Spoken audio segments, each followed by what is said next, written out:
오늘 두 번째 단은 시작하도록 하겠습니다.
네. 선글라스를 빼고 할게요. 네. 안녕하세요. 네. 오진다 오력의 1등 항해사 김승주입니다. 먼저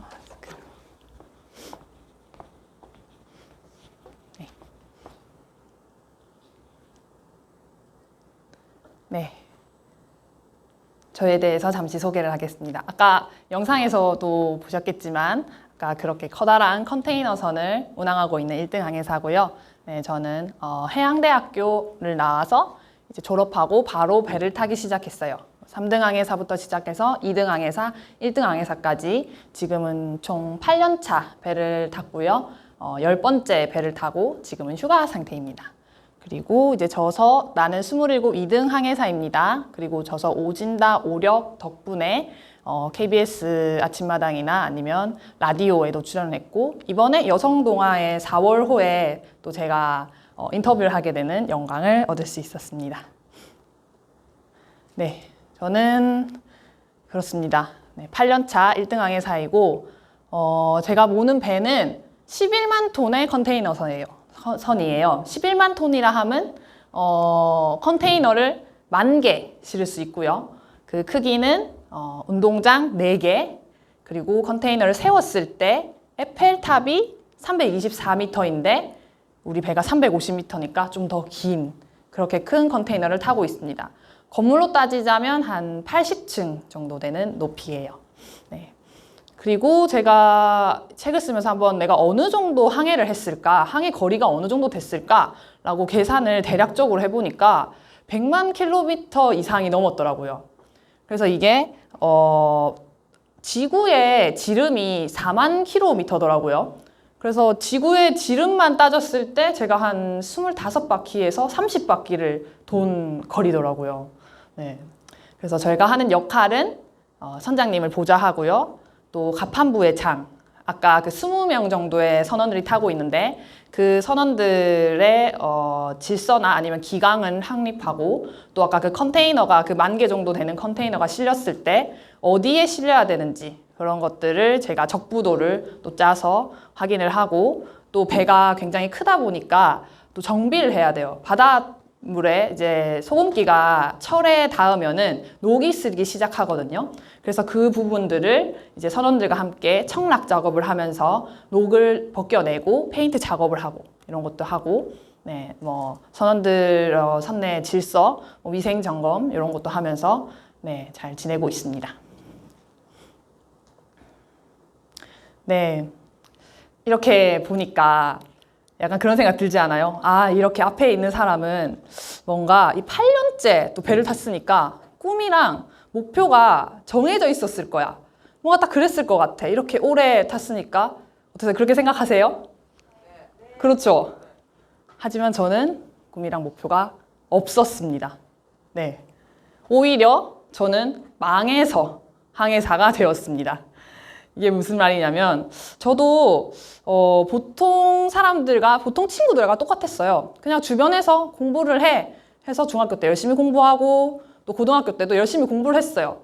주변에서 이제 친구들도 스카이, 인서울을 목표로 하다 보니까 저도 당연히 그 분위기에 맞춰서 공부를 하게 되었고 최선을 다했지만 수능에서 미끄러졌습니다. 네, 그래서 취직은 잘하고 싶은데 어디를 갈까? 어차피 서울은 못 가니까.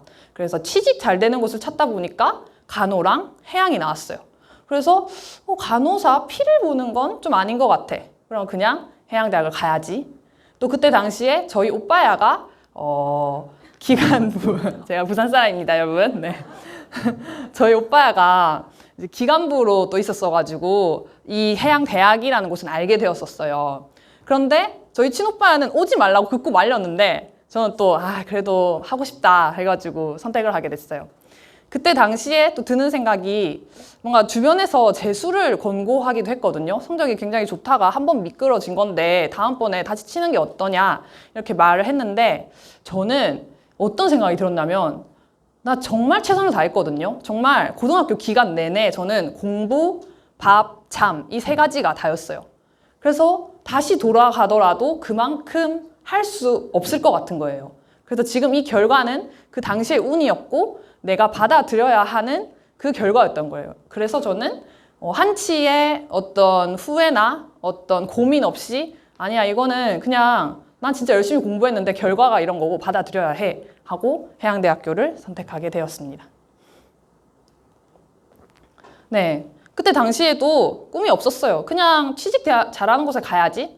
와서 여기가 이제 배 타는 곳이구나라는 것도 알게 되었고 그래서 일단은 꿈이 없었는데 꿈이 없었으니까 약간 조금 제가 다르게 생각한 게 보통 이제 꿈이 없으면은 그냥 나아갈 목표가 없기 때문에 좀 흐지부지 되는 면이 있는데 저는 좀 생각이 달랐던 게 나는 지금 꿈이 없지만 나중에 꿈이 생겼을 때 내가 그것을 하고 싶다고 했을 때 내가 어떤 거를 못해서 성적이 안 돼서 영어가 안 돼서 어떤 활동을 못해서 그것을 못하게 된다면 어떡하지? 그게 너무 두려웠어요. 그래서 저는 성적이든 영어든 뭐든 다 열심히 했어요. 정말 최선을 다해서 그 성적이나 뭐 관계 이런 것도 유지하면서 대학 생활을 굉장히 바쁘게 그리고 열심히 최선을 다해서 살았던 것 같아요.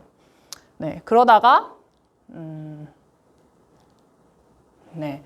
이제 대학교 3학년 때 저희는 진짜 우리 학교의 실습선이 아니라 아까 봤던 그 컨테이너선의 실습 항해사로 6개월 동안 실습을 하는 기회가 있어요. 그때 이제 제가 처음으로 이제 아까 그 큰 배를 보게 된 거예요. 그때가 인도에서 밑에 이제 스리랑카 쪽에서 선원들 교대가 이루어져서 선장님들이랑 부원들이랑 같이 그 밑에 통통배를 타고 내려가서 대기하고 있으면 거기 이제 싱가포르 스트레이트를 지나서 이제 인도양을 건너는 그 배에 제가 이제 승선을 하게 되는 딱 그렇게 교차 지점에서 되는 게였었는데 제가 통통배를 타고 이제 가다가 약간 이제 안개가 이렇게 기쁘했었는데 그때 이제 앞에 배를 몰고 가는 그 도움 주시는 분이 저기 배가 있다라고 딱 봤는데 그냥 제가 생각한 뭔가 그런 배가 아닌 거예요. 그냥 하나의 섬이 그냥 거기 있는 거예요. 정말 커다랗게. 근데 내가 이런 배를 타게 된다고? 아니, 내 한 사람이 이렇게 큰 배를 몬다고? 나 정말 자그마한 존재인데 하면서 이 안에 담겨 있는 수많은 화물과 그 안에 있는 선원들 생명들을 내가 다 책임지게 된다고? 또 굉장히 또 그 정말 중요한 사람이 되는 것 같고 뭔가 쓰임을 받고 있고 엄청 멋있게 보이는 거예요. 또 제복도 이렇게 입고 있고. 그래서 뭔가 나는 이런 사람이 되고 싶다. 누군가가 꼭 해야 되는 일이라면 나 꼭 되고 싶다 하면서 꿈을 키울 수 있었던 것 같아요. 그런데 이제 실습을 마치고 사람들과도 관계를 잘 맺고 내려왔는데 여성 항해사가 굉장히 적어요. 뽑는 것도 적고 또 회사에서도 여성 항해사를 잘 뽑아주진 않아요. 그래서 저는 너무 배를 타고 싶으니까 보통 이제 해외가 아니라 이제 선사들의 한 50가지, 40가지, 30가지 정도 좀 많은데 제가 이제 입사 지원서를 내야 될 때 여성들을 뽑지 않는다는 그런 회사까지도 입사 지원서를 다 지원했어요. 그래서 이제 저 정말 관심 있고 뽑고 싶어 하니까 결국에는 제 손을 들어준 것은 여성을 뽑지 않겠다라고 라고 했던 회사에서 그래도 지원했던 사람들 중에 가장 성적이 좋았고 영어 성적도 좋아서 우리가 한번 태워보기로 했다라고 해서 저를 태워주셨어요.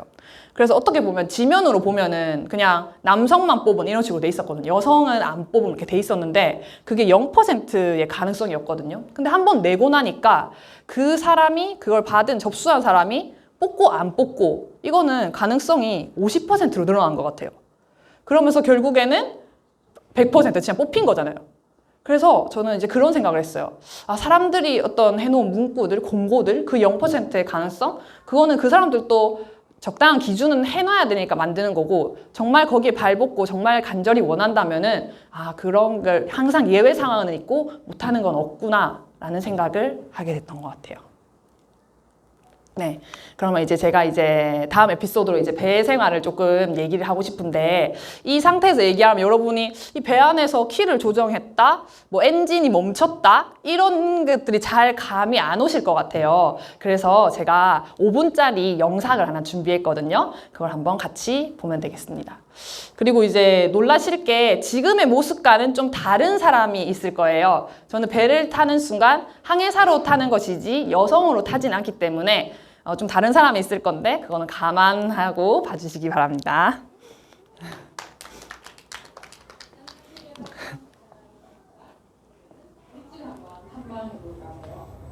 어떤 곳에서 우리가 일을 하고 있을까요? 가보시죠. 자, 전반적으로 살펴보면 이런 곳입니다.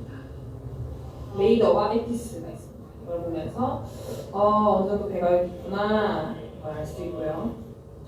그리고 여기서는 이제 루트, 항로를 계획하고 그 항로대로 지금 저희 배가 지금 따라가고 있죠. 이 같은 배에서는 커다란 키를 생각하셨겠지만 실제로는 이렇게 조그마한 아이가 포트 스타보드로 이제 좌우로 왔다 갔다 하면서 이런 엔진은 자, 이 레버를 움직여서 왔다 갔다 거리는 거고요.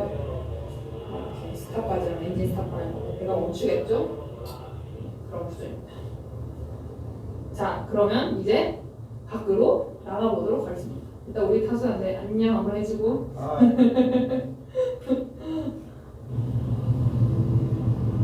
우와 광활한 바다다. 이런 곳이에요. 제가 일하는 곳이 둘러싸여서 갈 때도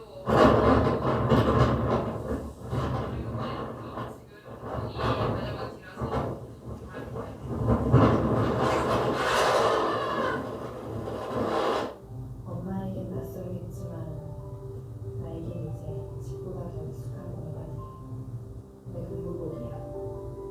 이제 입고 가볼게. 복도를 지나 계단 한층 오르면 미라노즈 도착한 거 1분 동안 진정 없지. 여기는 브릿지라는 곳이야. 수고하십니다. 너는 선원들의 휴게실을 보여줄게. 우리들이 좋아하는 곳이야. 하이. 운동하고 있었네. 이렇게 운동기구들도 있고. 저쪽은 부원들 식당, 이쪽은 신여사람들 식당. 그리고 나는 여기서 밥을 먹어. 수고하십니다. 식사는 뷔페식이야. 여기서 접시를 들고 원하는 만큼 가져가는 거지. 바로 탁구장이야. 이곳에서 사람들과 많은 추억을 쌓았어. BCR이라는 곳이야. 발라스트 컨트롤 룸이라고 배가 저반하면 하역강지로 서는 곳이지. 곳이 그 현장이야. 이곳 봐봐. 두껍지? 주는 건 얻어. 이렇게 줄이 두꺼워야 이만통의 배를 지탱할 수 있는 거. 봐서 구두 쪽 측면도 살피고 줄이 나가는 상황도 살피고. 아직 선장님만큼 배를 좋아하려면 멀었나 봐. 우와 아빠 우리가 걸어온 길이야 약 180m는 된다? 길지. 컨테이너들이 잘 쌓여있지. 바로 타야. 내일도 문장 있는데 생각보다 연장 치열했어. 저기 부딪히는 소리. 이렇게 있는 철문지들. 컨테이너가 많이 보이지. 컨테이너가 실리면 잘 고박되어 있는지 확인해야 돼. 일개사님이 끼라고 주셨다. 그만큼 소음이 크니까 주셨겠지. 짜자잔. 역시 배의 심장은 엔진 알겠나? 이젠 ECR로 가볼게. 이곳은 좀 시원하네. 이런 테이블에서 뭐라도 아침마다 회의가 있겠지. 난 기관실에 오면 경건해질 것 같아. 모르는 거 투성이니까 발전이네. 배의 모든 제목을 만들어내는 기기. 워크샵이다. 얘는 모든 게 철로 이루어져 있으니 철을 자르거나 다룰 수 있는 장비들과 공구들이 집에 있잖아. 와 진짜 많다. 여기는 더 덥다. 상기상말로 여기 엔진에 들어가는 연료 탱크가 있다는데 온도가 100도라네. 기관실이 더워질 수밖에 없는 이유를 알겠어.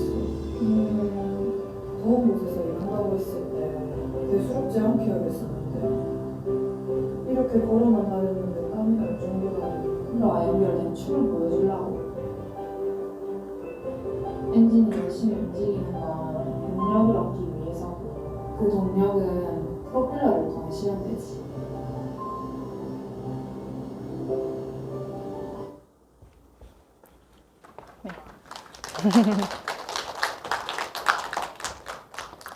잘 보셨나요? 네, 그런 곳에서 일하고 있습니다. 지금 영상에서 만들었을 때는 180m 한 컨테이너 1600개를 실을 수 있는 배였고 지금 타고 있는 배는 또 350에 10,000개를 실을 수 있는 배니까 좀 더 사이즈가 더 크고 엔진도 더 큰 배라고 생각하시면 됩니다. 이제 여기가 어딘지 아시겠죠? 여기 어디예요? 네, 브릿지요. 네, 선교 지금 보시면 타수가 이제 타를 잡고 있죠. 그러면 이제 사관의 오더 없이, 그러니까 지시 없이 타수가 함부로 타를 건드리진 않아요. 저희가 오더를 내려야지 타수가 이제 뭐 오른쪽 왼쪽으로 왔다 갔다 할 수 있습니다. 네, 제가 이제 배를 타고 사망사 때 일이에요. 이제 배를 타고 이제 한 1년도 안 됐을 때 얘기였죠. 여기 보시면은 여기가 이제 싱가포르 스테이트라고 여기 중동이나 인도양 그리고 여기 아시아를 이을 때 보통 배들이 여기를 많이 가요. 이렇게 멀리 삥 돌아가면 뭐 차도 그렇겠지만 연료를 많이 사용하잖아요. 보통 배가 하루에 사용하는 연료량이 125톤, 130톤 정도거든요. 근데 일로 가면은 또 더 많이 단축시킬 수 있으니까 여기에 이제 배들의 통항이 굉장히 많아요. 싱가포르 스트레이트라고 해가지고 항해사분들은 다들 아실 겁니다. 네, 여기는 이제 병목 구간이 생기는 거죠. 모든 배들이 이 구간을 지나가다 보니까 이렇게 위에서 이제 가는 배들도 있고 밑으로 내려가는 배들도 있고. 제가 사망사 때는 여기 위에 여기가 이제 싱가포르이고요. 여기가 파시르 구당이라고 이 라인이 이제 말레이시아와 싱가포르이에요. 그래서 저희 배는 그때 여기 파시르 구당, 말레이시아 파시르 구당을 출항해서 싱가포르에 있는 케펠 그 터미널에 이제 가야 되는 상황이었어요. 그래서 이제 파시르 구단에 도선사가 타서 도선사가 내리고 이제 브릿지에는 선장님 그리고 저 타수 이렇게 3명이 남아 있었어요.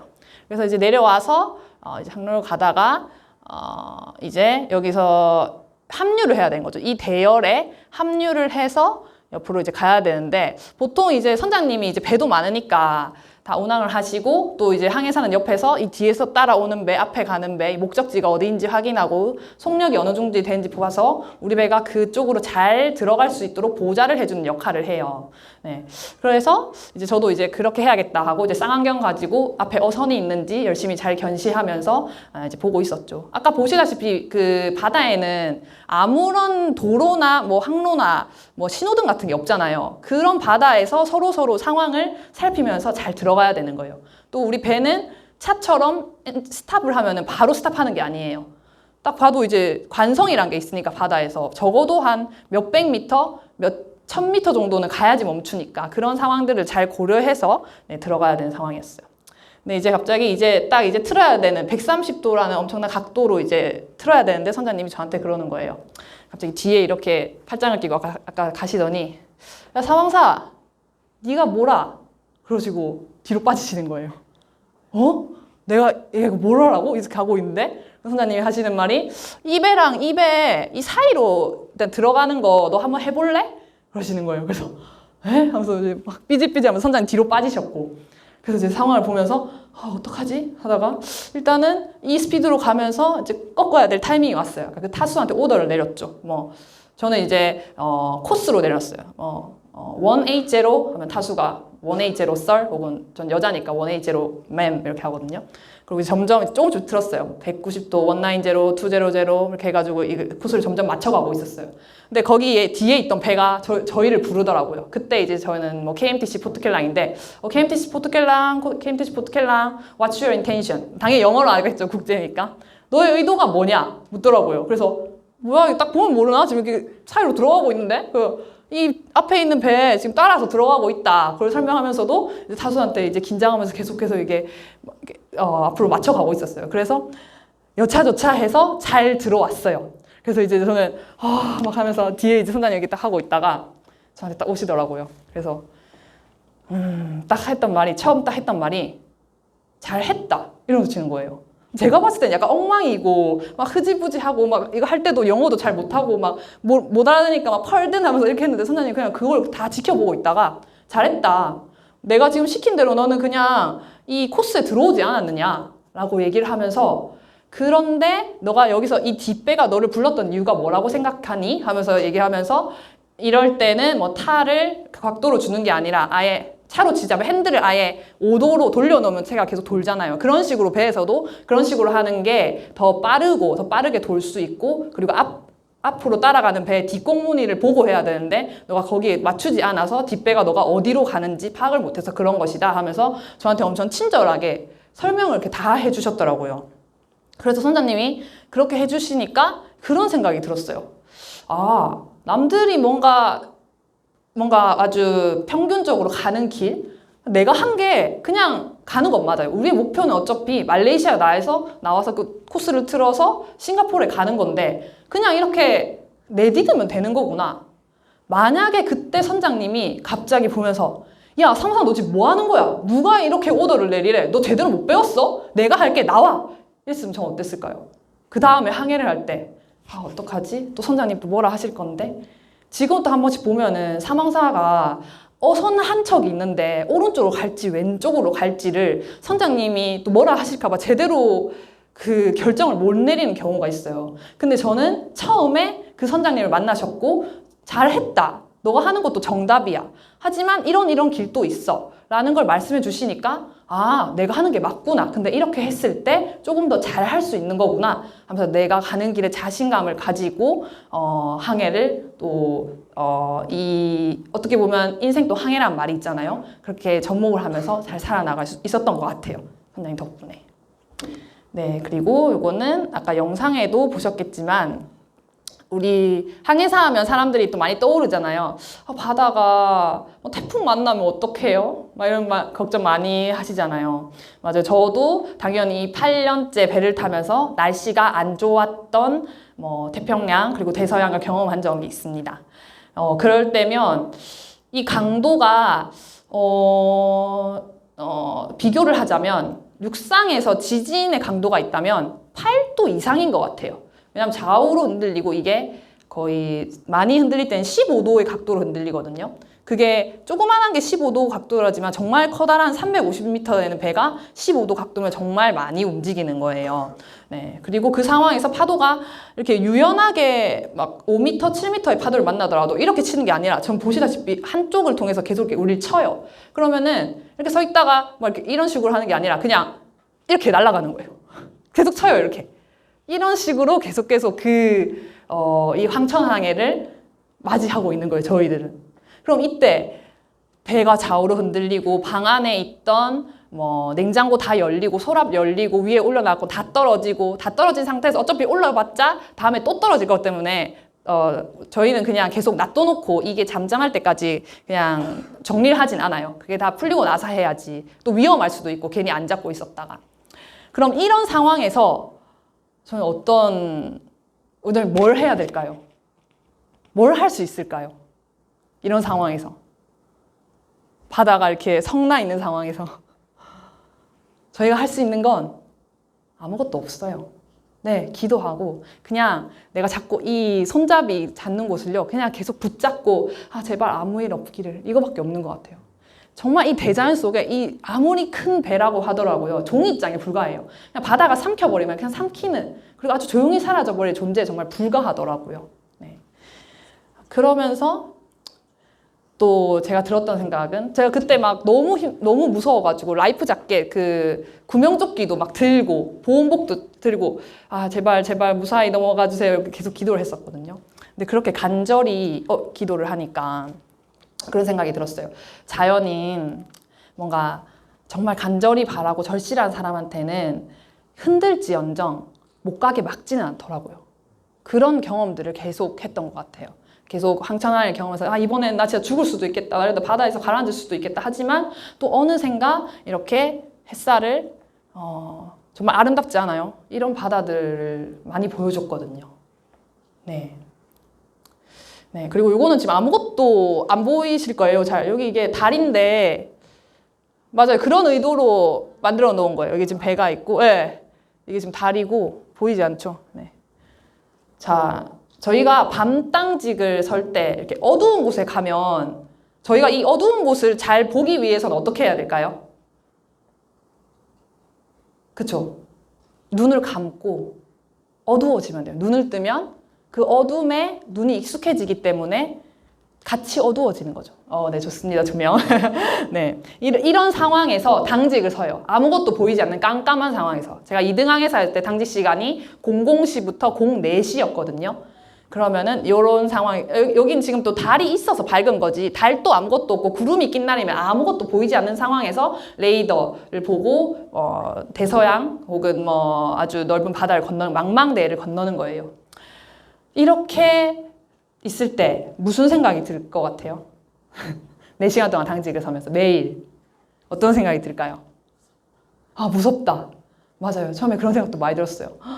그리고 또 외롭다. 네. 그리고 엄마 보고 싶다. 뭐 이런 생각 들 것 같지 않아요? 저도 그랬어요. 그리고 또 제가 다닐 때는 당시에는 인터넷도 되지 않아서 모든 외부가 다 차단됐어요. 그런 4시간의 항해에서 일단은 뭐 일은 하고 있지만 나 여기서 뭐 하는 거지? 나 어디로 가는 거지? 나 왜 여기 있지? 이런 생각이 진짜 많이 들었던 것 같아요. 그러면서 꼬리에 꼬리를 물고 가는데 그래서 내가 왜 여기 있는지도 이유를 묻게 되는 것 같아요. 나 왜 여기 있지? 여러 이유가 있겠지만 돈을 벌려고 여기 왔겠지. 돈을 벌려면 꼭 배를 타야 하나? 타야지. 배 타는 거 좋아하니까. 배 타는 것이 왜 좋지? 이때까지 배워온 곳이기도 하고 이 생활에 만족해. 행복하다고 느껴. 배 타는 게 행복해? 응, 난 내가 좋아하는 것을 하고 거기에서 오는 만족으로부터 행복을 느끼는 것 같아. 행복은 내 삶의 목적이자 이유이지. 혼자 있게 되니까 계속 꼬리를 물고 이런 생각들을 하게 된 것 같아요. 거기서 또 더 나아가서 내가 좋아하는 건 뭐지? 내가 싫어하는 건 뭐지? 나 지금 여기서 뭘 하고 있지? 그리고 또 드는 생각이 사람들에게 잊혀진 나는 어떻게 기억되었을까? 이거는 배를 타보지 않아서도 모르겠지만 배를 타는 사람 느껴질 거예요. 6개월 동안 사람들의 얼굴을 보지 못하고 뭔가 나간다는 거는 이 사람한테 나랑 밥 한 끼 하자라는 얘기도 못해요. 어차피 밥 한 끼 못하니까. 그러니까 점점 친구들로부터 멀어지는 건 당연하고 그 어떤 지구가 아니라 이제 우리 한국에서 어떤 나의 흔적들이 점차 사라지는 것 같아요.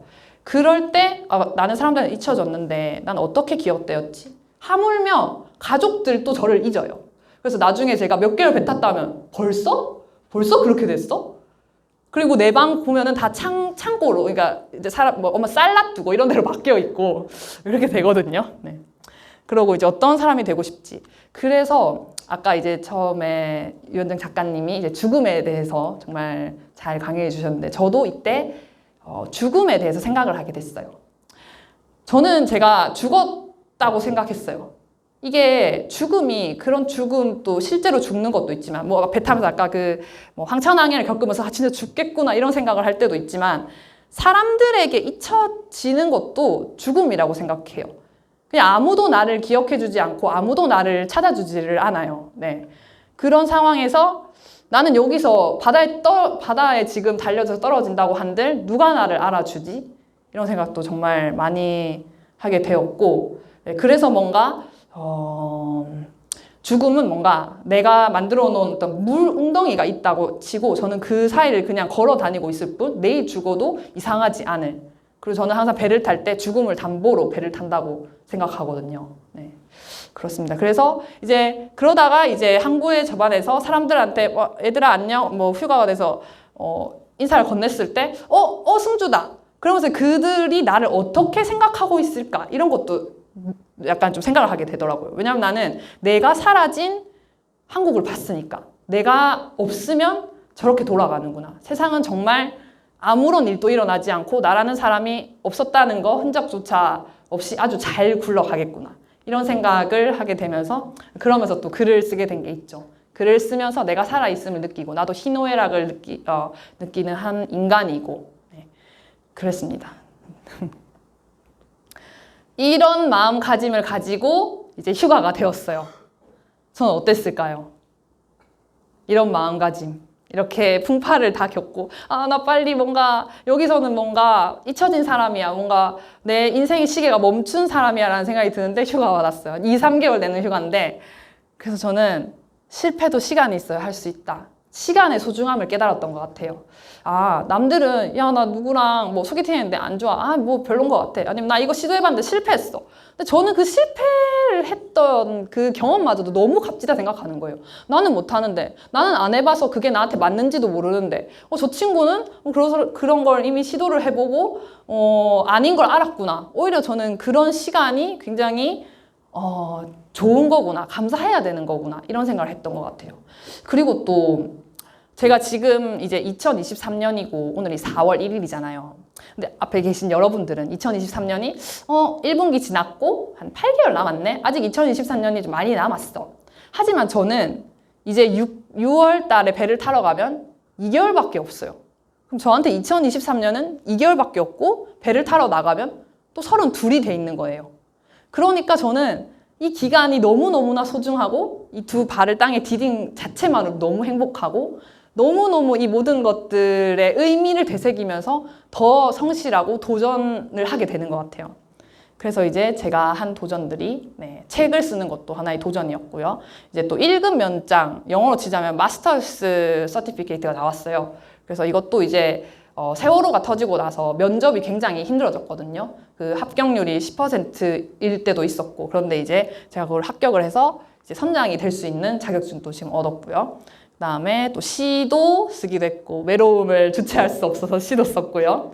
네, 그리고 작사 과정에도 친구가 작곡가였어가지고 참여를 하고 또 유튜브도 해보고 한라산에도 올라가고 또 30 되기 전에는 바디 프로필 해야겠다라고 해서 바디 프로필도 해보고 그리고 시간의 소중함에 대해서 얘기를 나누니까 이 시간이 그냥 흘러가는 것보다 가시화돼서 내가 어떤 식으로 살아가는지 보여야지 잘 사용할 수 있더라고요. 그래서 나는 뭐 일주일이 168시간인데 나는 잠을 여기서 59시간을 했고 자기 개발에 투자한 시간은 뭐 9시간밖에 되지 않고 유튜브나 인터넷을 보는 게 51시간이나 되네.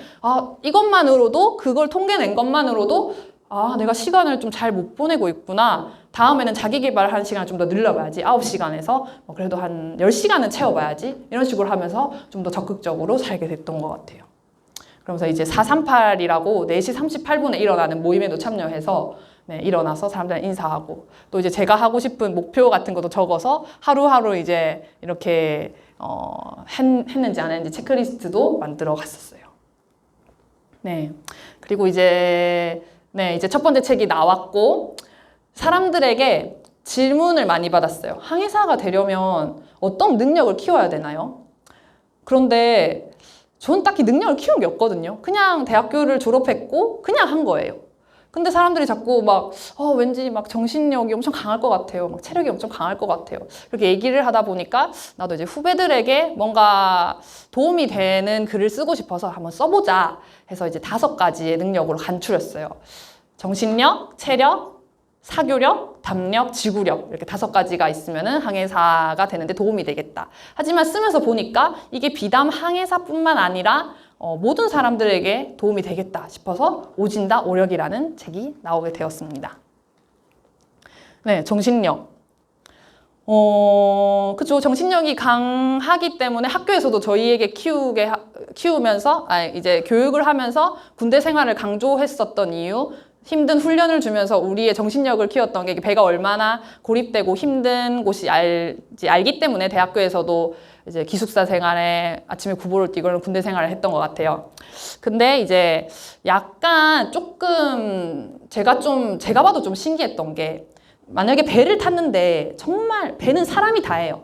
배가 할 일이 많은데 할 일은 적은데 수월한데 사람이 안 좋다. 매일 6개월 동안 함께 해야 하는 선장님이 정말 최악이고 나를 막 때리기도 할 수도 있죠. 때리길 수도 있고 배는 약간 선장님이 법이시니까 뭐 아주 쌍욕을 할 수도 있으시고 네 그런 곳이긴 한데 그런 상황 속에서도 뭔가 대부분이 엄청 힘들어서 내릴 수가 있잖아요. 내리는 사람들도 몇 명 있었고 그런데 그런 순간에 제가 딱 드는 생각이 내가 여기서 지금 만약에 배를 그만두면 내가 지금 인생에서 내가 지금 생각한 길을 가고 있는데 이 사람으로 인해서 내 인생이 바뀌어버리는 걸 수 있잖아요. 근데 저는 그 상황이 너무 싫었어요. 네가 뭐라고? 당신이 뭐라고? 당신의 존재는 나한테 굉장히 미미한 존재고 당신이 나의 인생에 영향을 미치게 할 수 없어 라는 생각에 더 버티고 더 견뎠던 것 같아요. 그런 생각을 제가 하고 있더라고요. 어느 순간 보니까. 그래서 저도 궁금했어요. 나의 이런 정신의 뿌리, 정신을 나무라고 치면 이런 정신은 도대체 어떻게 나왔을까? 다른 사람들은 배 타러 간다고 하면은 그날 하루만큼은 막 도살장에 끌려가는 기분인데 나는 왜 새로운 사람 만나는 게 더 기대되고 이번 배에서는 뭐 할지 생각하게 되고 왜 난 다르지?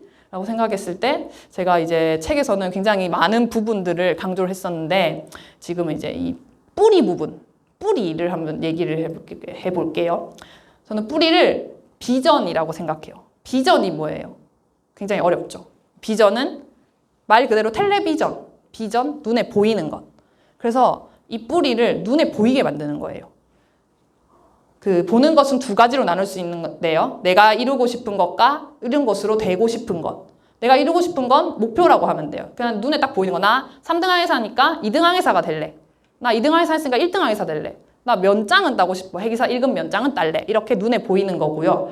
그리고 그 이룬 것으로 되고 싶은 것. 그것을 저 목적이라고 정의했어요. 목적은 이룬 것. 나 1등 항해사가 되었어. 근데 그걸로 뭐가 되고 싶어? 1등 항해사로 뭐가 되고 싶은데? 라고 했을 때 저는 나 훌륭한 1등 항해사 되고 싶은데 나 선장님한테 인정받는 1등 항해사가 되고 싶어. 약간 모호하잖아요. 목적이란 게. 인정받는 1등 항해사가 뭐지? 그걸 조금 더 가시야 눈에 잘 보이게 생각하면은 선장님이 나를 칭찬해주고 있는 모습이 생각이 나요.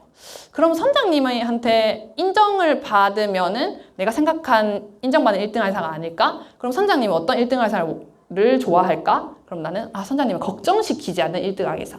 내 일도 열심히 하고 밑에 이제 우리 선원들을 잘 관리를 하면서 내 직무나 이런 일에 있어서는 흐트러짐 없이 잘하는 1등 항해사가 돼야지. 이런 식으로 그 비전 자체를 굉장히 차근차근 생각하고 막힐 때는 왜라고 꼬리에 꼬리를 물다 보니까 좀 강해진 것 같아요. 그러면서 또 드는 생각이 지금의 이제 목적이라고 하면은 이 배를 타는 것은 솔직히 여성이 전 세계 0.1%밖에 안 돼요. 제가 지금 여러분은 지금 0.1%의 사람을 지금 보고 있는 건데 전 세계에서 그만큼 화물선에 타고 있는 여성 항해사가 적거든요. 그 말은 이 분야가 굉장히 남성들이 다 있고 또 금단의 구간이다라는 생각이 있는데 그래도 이제 종종 선장님이 지금 한국에서 나왔거든요. 그래서 이제 제가 정말 멋있다라고 생각했지만 조금 아쉬운 부분이 아직 결혼을 하셨거나 아기가 있는 상태에서 배를 타신 분은 없어요. 솔직히 그게 힘들기도 하고. 하지만 저는 뭔가 편견을 좀 깨고 싶은 거예요. 여자도 이 분야에서 잘 할 수 있다. 이런 걸 보여주고 싶다.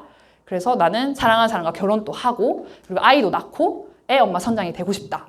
라는 이제 목표가 책을 쓰면서 또 비전을 정리하면서 스스로 이제 알게 되었어요. 그리고 또 오늘 오신 항해사분의 한 명은 목표를 휴가 때 물었는데 해양수산부 장관이래요.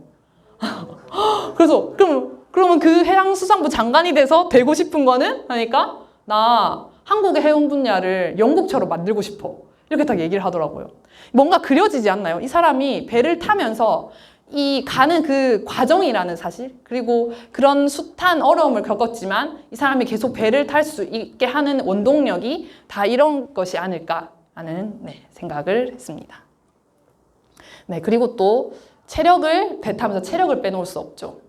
이 나무가 잘 크려면, 거목이 되려면 땅이 좋아야 되는 것 같아요. 토양이 잘 반듯하고 영양분이 많아야 되는 것 같아요. 그걸 저는 이제 체력이라고 생각하는데 보통 사람들은 체력을 그냥 운동이라고 생각해서 운동만 열심히 하면 되는 걸로 약간 생각을 하는 경향이 많은 것 같아요. 하지만 제가 생각했을 때 체력은 3가지, 운동과 수면, 또 잠을 잘 자야지 그 체력이 유지되는 것 같고, 또 영양도 잘 챙기면서 먹어야지 이 전반적인 체력이 올라가는 것 같아요. 그래서 저는 항상 배를 타러 갈 때 캐리어가 2개가 있는데 가장 큰 캐리어에는 생필품 같은 거 챙기고요. 그리고 2번째 캐리어는 조금 작은 캐리어인데 거기는 영양제 같은 걸로 가득 채운 상태에서 들고 갑니다. 네, 배에서는 그만큼 어떻게 보면 냉동 고기와 이제 프레시한 어떤 채소들을 먹을 수 있는 게 조금 육상보다는 좀 적다 보니까 그런 것들을 생각해서 챙겨가는 것 같아요. 그리고 배를 타면 또 6개월 정도 고립된 공간에서 우리 20명의 선원이 마음을 다 맞아서 타야 되는데 그렇지 않은 경우도 많고 또 사교력이 또 중요하더라고요. 그래서 저는 이렇게 고만고만하게 그냥 원만하게 잘 탄 것 같아요. 물론 처음에는 많은 힘듦도 있고 어려움도 있었지만 그걸 아까와 같은 정신력으로 이겨내면서 잘 탔었는데 어떻게 나는 이렇게 될 수 있었을까라는 부분을 조금 제가 제 머릿속을 스스로가 좀 판 거죠. 그렇게 했을 때 나온 결론이었습니다. 저는 모든 사람에게는 배울 점이 있다고 생각해요. 아무리 내가 저 사람 좀 그런데? 라고 생각이 들더라도 그 사람이 그 위치까지 그리고 배를 타기까지는 뭔가 그 사람만의 특별한 이유는 있는 것 같아요. 그래서 그 사람에게 그 부분을 보려고 노력했었고 그 부분에선 정말 배울 점이 있더라고요. 네, 그리고 또 배를 타니까 사람은 변하지 않는다. 내가 변하게 할 수도 없고 요즘은 이렇게 육지에 내려와서 이제 사람들과 소통하고 강의를 들으면서 이렇게 하면 좀 될 수 있을 것 같은데 배는 섬도 잘 안 바뀌잖아요. 근데 그 다음이 또 배예요. 배도 안 바뀌어요. 네. 그래서 사람은 변하지 않는다는 가정을 했었고 그러려면 그 사람을 보는 나의 태도나 나의 마음가짐을 바꿔야 하는 거다. 그리고 그 사람과 어떤 다른 사람과의 관계가 안 좋다면은 그들의 성격을 뭔가 이어주는 연결고리를 만들어서 이 상황을 유연하게 만들어야지 그게 더 잘 대처를 하는 거지. 내가 이 사람을 바꿀 수 있고 이 사람의 어떤에게 얘기를 해서 이 사람이 알아들었으면 하는 걸로 하니까 안 되더라고요. 네. 그리고 이제 나머지는 제가 다른 사람을 비난하지 않기, 이름 부르기, 긍정적인 에너지 발산, 웃음, 착실하면서도 단호하게 행동하기, 컨디션 체크하기. 좀 의아한 게 이 컨디션 체크하기일 것 같아요. 이게 왜 필요하지? 이게 제가 생각할 때 이게 자신의 컨디션을 체크하는 거거든요. 예를 들어서 이제 1에서 10까지 저는 이제 밧데리를 이제 그리면서 나의 컨디션을 체크해요. 그때 예를 들면 내가 정말로 원하는 회사가 있어요. 근데 거기에 정말 열심히 공부해서 아니면 시험에 열심히 공부해서 지금 막 합격을 했어요. 아 지금 너무 기뻐. 나 에너지 완전 10이야. 근데 주변에 갑자기 친구가 야 이 바보야 이러거든요. 뭐래? 야, 뭔 바보야. 야 나 지금 합격도 했고 장난 아니거든. 이렇게 되잖아요. 근데 내가 만약에 정말 열심히 공부했는데 떨어졌어요. 우울해. 똑같이 친구가 나한테 야 이 바보야. 어때요? 내가 내가 뭔 바보야 라고 하면서 막 이렇게 되잖아요. 나 바본가 봐 하면서 결국에 이 모든 관계도 그렇고 이게 나의 컨디션에 달려있는 것 같아요. 그 사람이 무슨 말을 했을 때 나의 컨디션이 업이 돼 있으면 그거는 그냥 넘어갈 수 있는 거예요. 하지만 내가 1이고 2일 때 이걸 받아들이면은 너무나 큰 거죠, 저한테. 그래서 나의 컨디션이 1이나 2였을 때를 체크해서 나 지금 상태가 너무 안 좋구나. 노래를 들으면서 혹은 내가 좋아하는 취미 생활을 하면서 조금 업을 해야겠다. 내가 지금 상태로 선장님한테 뭔가를 들으면은 다 폭발할 것 같아.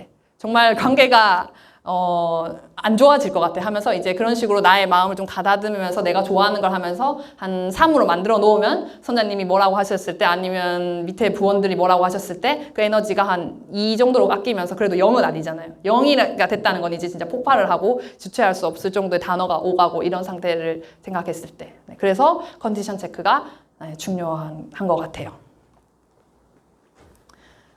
네, 그리고 담력.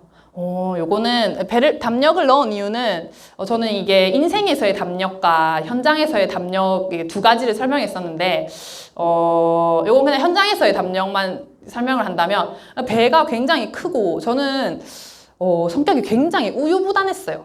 그냥 좋은 게 좋은 거지. 친구들이 뭘 먹자고 했을 때 결정을 잘 못하는 성격이었어요. 결정력 장애. 그래서 제가 친구 중에 결정력 장애뱀도 있거든요. 어디 음식점을 갔을 때 뭘 먹을지 서로 못 골라가지고 뭐 먹을까 하다가 정말 거기서 한 씨름 하다가 겨우 고르고 이런 사람이었는데 제가 이제 학교에서 시뮬레이션을 하면서 이게 뭐 범선들이 이렇게 지나가고 있고 앞으로 가야 될지 뒤로 가야 될지 이제 선장이랑 이렇게 직책을 바꾸면서 하는 어떤 시뮬레이션이 있었는데 제가 선장이었어요. 근데 옆에 친구가 야 빨리 앞쪽으로 해서 통과하자. 옆에 친구는 무슨 소리야 왼쪽으로 가면 되겠네 이런 식으로 얘기하다가 제가 뭐 하다가 그 시뮬레이션 박아버린 거예요. 배를 박았어요.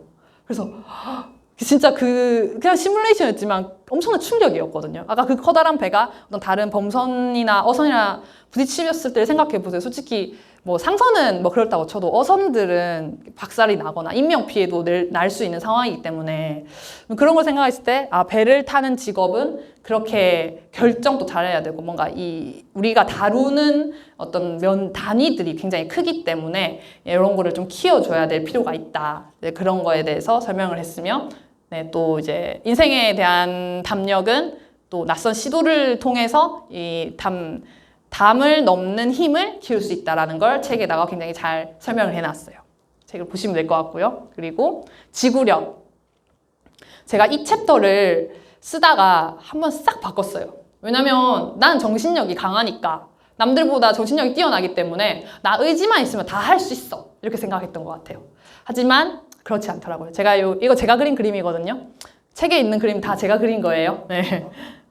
그것들 이제 사람을 옆에다가 해놨잖아요. 결국 이 관계, 이 지구력이 지속되려면은 사람들과 함께 있는 그 안에서 시스템과 좋은 습관을 만드는 게 중요한 것 같아요. 나의 의지, 나 오늘 영어 단어 뭐 10개 외워야지. no, 절대 못하죠. 오늘 이번 새해에 어쩌면 뭐 목표한 바들이 아마 있었을 텐데 그걸 지금 다 이뤘을까요? 잘 이뤄나가고 있는 과정이신가요? 저는 지금 뭐 거의 다 못하고 있거든요. 그것처럼 나 혼자만 다짐하고 뭐 배 안에서 나 혼자만 하는 거는 한계가 있는 것 같아요. 그냥 사람들이랑 이제 피드백하는 시간을 가지고 뭐 한 달에 뭐 매주 화요일 저녁 뭐 7시 이때 우리 뭐 피드백을 하자. 약간 이런 식으로 서로 보는 횟수를 늘리고 어떻게 하는지 같이 하는 과정 속에서 이 지구력이 계속 지속될 수 있는 것 같아요. 저도 그래서 배에서 나 혼자 하니까 안 되니까 이제 1등 항해사니까 이제 3등 항해사, 2등 항해사 불러가지고 야, 너희들 같이 공부하자 해가지고 스터디 그룹 이제 저녁에 모아가지고 그것도 이제 필리핀 사관들인데 그 필리핀 사관들한테 이제 막 너희들 공부할 거 들고 와 하면서 이제 1등 항해사가 얘기하니까 뭐 들어야지 뭐 어쩌겠어요. 자기들한테 도움되라고 하는 거긴 한데 뭐 싫으면 어쩔 수 없지만 제가 봤을 때는 같이 즐겁게 이런 기회가 잘 없으니까 열심히 하더라고요. 그리고 또 제가 이제 오력의 조화라는 또 장이 있어요. 이 모든 그 5가지 말한 능력이 한 가지만 뛰어난다고 해서 인생을 잘 살아지는 건 아닌 것 같아요. 우리가 추구해야 될 거는 100은 아니더라도 50이라도 괜찮으니까 이렇게 두루두루 다 이렇게 전반적으로 잘 하는 것. 그리고 내가 아무리 뭐 지금 요런 상황이다, 정신력이 좀 더 높다 하더라도 이 사람들 속에서 이 관계가 보완이 될 수도 있는 거고 그러면서 성과를 낼 수도 있는 거기 때문에 네, 이 모든 상황을 고려해서 이제 조화를 이루는 게 좋다라고 생각을 합니다. 네, 그리고 이거는 이제 제가 질문을 또 많이 받았고 궁금해 하실 것 같아서 네, 오늘 오신 연령대들도 한번 생각을 해봤을 때 이건 제가 넣었어요. 이런 생각을 하실 것 같아요. 아니 어떻게 저런 딸을 그리고 어떻게 바다에 보내 내 딸이라면 바다에 못 보낼 것 같은데 이런 생각을 하실 것 같아요. 어떻게? 왜 그랬을까요? 우리 가족이 왜 나에게 이런 걸 허용해주고 했을까요? 왜냐하면 저희 부모님은 저를 방임하셨기 때문입니다. 저의 인생에 대해서 제가 생각했을 때 딱히 관심은 없었던 것 같아요. 막 저는 오히려 중학교 때 정말 원했던 게 엄마 나한테 좀 관심을 좀 가져줘. 나 뭐 준비물 챙기고 이런 것도 당연히 내가 해야 할 일이고 절대 안 도와주셨어요. 뭐 관심도 없으시고 막 학교 가면 나 혼자 혼내야 됐고 나 혼자 막 고군분투했었고 그리고 친구들이 이제 좋은 학원 같은 데 보내주면 나 진짜 잘하고 싶어가지고 나도 가고 싶은데 엄마한테 얘기해도 엄마 알아봐 주질 않아요. 그럼 저 혼자 막 열심히 찾아가지고 엄마 이 학원 좋다더라 하면은 엄마는 그럴 때는 또 지원을 또 해주세요. 제가 뭔가를 찾아오면 지원을 또 해주시더라고요. 그때 당시엔 좀 서운했는데 지금은 너무 감사해요. 방임을 하셨지만 그렇다고 아예 내놓은 자식이다라고 한 게 아니라 내가 뭔가 원하는 거 있을 때 항상 그래 난 너를 믿고 항상 지원해 줄게. 지원을 해 주셨어요. 뭔가 원한다고 했을 때 절대 이제 반대를 하신 적이 없거든요. 근데 이게 정말 중요했던 게 내가 만약에 지금 엄마 나 배 타러 갈 거야 라고 했을 때 승주야 안 된다. 절대 안 된다. 그거 위험하다. 라고 했었으면 지금의 제가 있을 수 있었을까요? 만약에 그런 생각을 해보니까 내가 무언가를 어떤 도전을 할 때 나의 든든한 지원군이 있다는 거 이건 무의식적으로 좀 있는 것 같아요. 그 누군가는 당연히 내 편이 된다는 게 그게 정말 이 세상을 살아나가는 큰 힘이 되는 것 같아요. 네. 그래서 이거는 이제 제가 한 말은 아니고 어떤 강의를 듣다가 이게 맞는 말인 것 같아서 아이가 잘 크려면 이게 나왔나? 네. 부모는 자기 자신을 사랑해야 한다. 먼저 자기 자신을 사랑해야 되고요. 자녀가 아니라. 두 번째는 부모는 서로를 사랑해야 한다. 그리고 세 번째가 자녀예요. 먼저 자기 자신을 사랑하고 이제 이제 부모님이 서로 사랑하는 걸 이렇게 좋아하는 걸 보면은 자연스럽게 저는 보면서 요즘 또 엄마 아빠는 매일 주말 되면은 또 어디 놀러 가시거든요. 두 분이서. 그런 걸 보면서 좀 우리도 좀 데리고 가라. 좋은 데 있으면 좀 데리고 가라 하면서 이제 좀 사진 좀 올려보세요 하면 그때서야 이제 막 카톡에도 올리고 이렇게 하시는데 그런 거 보면서 나도 뭔가 부모님처럼 되고 싶다. 나의 삶을 살면서 즐기면서 그런 걸 오히려 보면서 나도 더 뭔가 영감을 얻고 그렇게 되고 싶구나 하는 생각을 하게 되더라고요. 네, 이제 마무리를 지으려고 합니다. 제가 좋아하는 문구예요. 네. 이게 지금 잘 안 보이네. 네. 일정 기간 학교 교육을 마친 후 우리가 던져야 할 질문은 그동안 무엇을 했느냐가 아니라 그 후에 어떤 사람이 되었느냐이다. 20대에만 발휘할 수 있는 열정과 에너지를 최대한 발휘해서 자기 한계에 도전해본 경험이 없다는 것이 억울해서이다. 내가 갖고 있는 한계에 도전하면서 내 능력을 최대한으로 신장시키지 못한 것이 분해서이다. 20대는 개척의 시대다. 내 속의 신대륙을 찾는 모험을 하는 시절이다. 그걸 몰랐다는 것이 정말 억울했다. 그것은 하버드생이 아니라 그 누구라도 할 수 있는 일이었는데 말이다. 네, 이게 제가 이제 하버드 스타일 강인선 저자가 지은 책을 보면서 생각을 했던 건데 그런 것 같아요. 뭔가 계속 도전을 하고 이 개척해 나가는 이 힘, 지금 할 수 있는 것들을 하는 거, 그리고 중요한 건 공부가 아니라 그 후에 내가 지금 무엇을 배우고 있나가 아니라 그 후에 어떤 사람이 되었느냐인 것 같아요.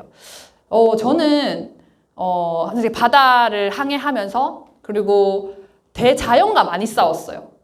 이게 무슨 말이냐면 나 혼자 아까 그 어둠 속에 있으면서 자꾸 바다가 야, 너 쓸모없는 존재야. 지금 봐. 가치 너 별로 없어. 어차피 사람들은 널 잊을 거고 아무런 너는 그냥 조용히 여기서 내가 널 덮쳐버리면 조용히 넌 사라질 거야. 이런 식으로 했을 때 내가 내 스스로에게 할 수 있었던 것, 그 힘을 줬던 것들이 뭐였냐면요. 아니야 라고 말하면서 나는 지금 항해사로서 우리 대한민국 해운의 95%는 다 항해를 통해서 이루어져요. 해운무역을 통해서 이루어져요. 지금 눈앞에 보시는 이 모든 것들을 어쩌면 저희가 컨테이너든 LNG든 차든 다 우리가 운반하는 거거든요. 그렇게 중요한 역할을 하고 있고 내가 전시 상황이 되면은 제 사군에 물자 수송을 한다는 나는 그런 사명감을 가지고 일해 라는 거를 스스로가 이런 대자연과 싸우면서 내 가치를 자꾸 무너뜨리고 그런 상황 속에서도 스스로 이렇게 정립해가면서 이게 내가 쓰임 받고 있다는 거. 그 후에 어떤 사람이 되었느냐. 내가 그 후에 나라를 위해서 또 내가 배운 것들을 공헌을 하고 있다는 게 그런 어떤 혼자인 곳에 이렇게 던져졌을 때 나를 계속 가게 하는 힘이 된 것 같아요. 그런 상황 속에서 아니야. 그냥 누군가에게 보여지기 위해서 이런 걸 정의하는 게 아니에요. 그냥 바다에서 나 홀로 난 뭐 하고 있지? 이때 정말 도움이 되었던 제가 정의했던 제 직업과 항해사에 대한 일이었던 것 같아요. 네.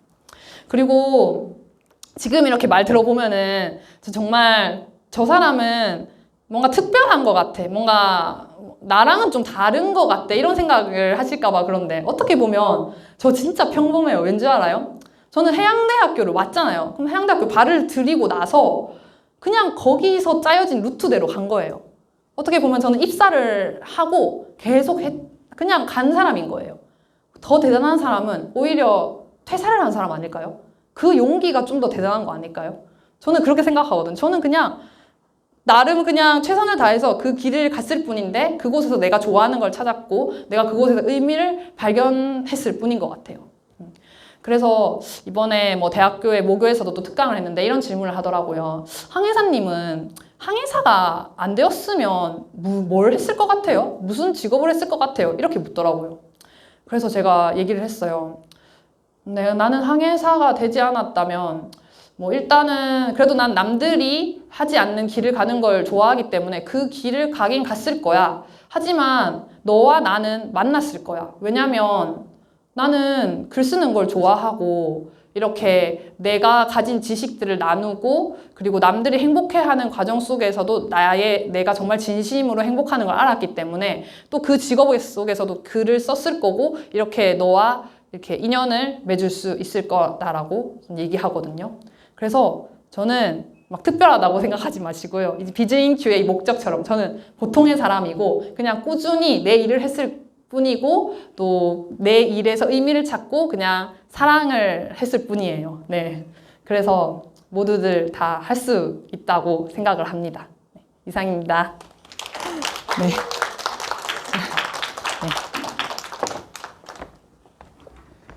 네, 김승주 작가님의